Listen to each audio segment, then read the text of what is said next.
Ces kits de microsciences, dont de l'UNESCO au profit du projet Femmes et filles de sciences, vient relever tant soit peu les défis majeurs du système éducatif congolais, souvent dépourvu de matériel de pratique. Ils sont ici réceptionnés par la ministre de l'Enseignement supérieur, de la Recherche scientifique et de l'Innovation technologique.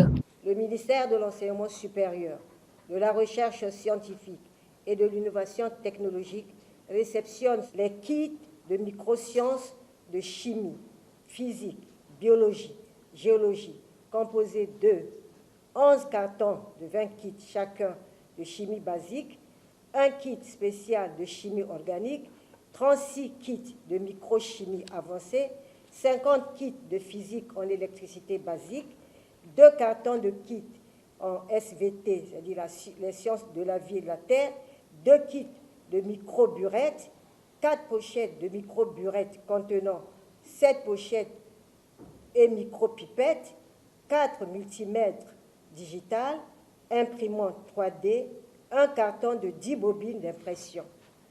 Il y a la documentation. Il s'agit des documents portant sur les expériences de microélectricité en physique, des expériences de microchimie et de microbiologie, les manuels de travaux pratiques avec les kits microchimie et de biologie. Ces mini-laboratoires ambulants réutilisables avec une consommation réduite en réactifs produisent bien des résultats fiables identiques à ceux des laboratoires classiques.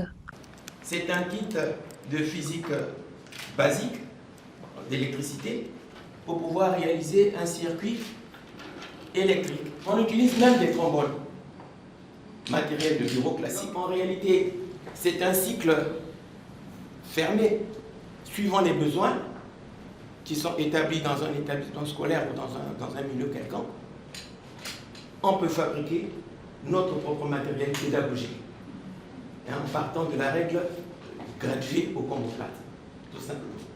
Et du coup, on n'a pas besoin de grands moyens pour pouvoir faire de l'expérimentation scientifique et donner la vocation des sciences à nos jeunes, surtout à nos jeunes filles. Promouvoir les filières scientifiques à tous les niveaux par l'expérimentation pratique, l'amélioration des programmes scolaires scientifiques et l'augmentation de l'intérêt des jeunes, surtout des filles, pour la science, sont entre autres les défis majeurs auxquels le gouvernement se trouve confronté. Pour la ministre de la Recherche scientifique, ce don est un pas de plus pour relever ces défis. Nous nous sommes arrimés à l'agenda international qui, notamment au niveau de l'UNESCO, consiste à affirmer l'importance pour les sciences d'être mises à la disposition de tous, mais particulièrement faire en sorte que les jeunes filles puissent mettre un terme par leur implication dans les métiers et les formations scientifiques, qu'elles puissent mettre un terme à cette inégalité patente qui existe entre les garçons et les filles quant à l'accès au domaine scientifique. C'est pour cela que nous avons lancé ce projet Femmes et filles de sciences, qui est de faire en sorte qu'aussi bien à Brazzaville, mais que dans l'ensemble des départements de notre pays, que l'on puisse former, informer, sensibiliser les jeunes en général et les jeunes filles sur la science dans toute sa dimension.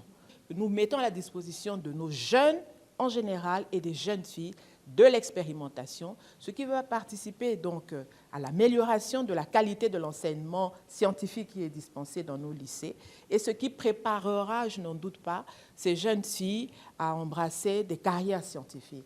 Ce don, officiellement remis ce vendredi 8 à Brazzaville, dans le cadre de l'opérationnalisation technique du projet Femmes et filles de sciences, profitera également à tout le système éducatif national.